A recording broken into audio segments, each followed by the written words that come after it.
கேக்குறாங்க தாத்தா எந்த ஊர்ல இருந்து வர்றாங்க, எப்படி விவசாயம் பண்றாங்க அப்படின்னு எல்லாரும் கேக்குறாங்க. அதான் தாத்தா சரி நீங்க பேரு ஊரு எல்லாம் சொல்லிட்டானே. ஆமா நமக்கு ஊரு செட்டிப்புலம் தான். டிஏபி போடுவாங்க, வேப்ப முன்னாக்கு போடுவாங்க, சாணி உரம் அதை போட்டு கண்ணு புதைச்சி அப்படி காய்ப்பு கெமிக்கல் மருந்து வரலையும் யூஸ் பண்ண மாட்டாங்க. அதனுடைய காரணத்தினால தான் டேஸ்ட்டு நல்லா இருக்குது. நாங்கள் மருந்து குருணை அந்த வகரெல்லாம் அறவே போட மாட்டாங்க. நமக்கு ஊர் செட்டிப்புலம் தான். டேஸ்ட்டே அப்படி இருக்கும் எல்லாமே. அது மாதிரி செஞ்சால் நன்மை. அவங்களும் நீங்களுமே செய்யலாமே.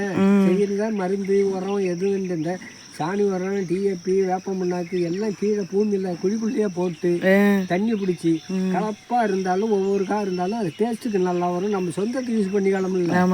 அதனால நீங்கள் அதை செய்யறது நல்லது தான். இந்த மாதிரி காசு கொடுத்து வாங்க வேண்டியதில்லை.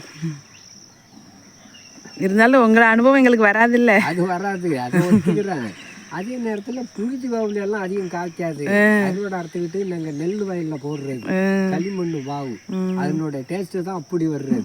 நீங்கள் சாதாரண முறையில் புழுதியில் போடுங்க, தடலில் போடுங்க, அதிகம் டேஸ்ட் இருக்காது. எந்த மருந்துக்கும் வேலை இல்லை அப்படி செய்கிறது. அதனால எந்த ஏரியா போனாலும் நமக்கு நல்லா விற்கும். ஒன்றும் அதிகம் விளைச்சல் இல்லை இந்த வருஷம். அதனால தான் கொஞ்சம் விலை கூட. மழை இல்லை.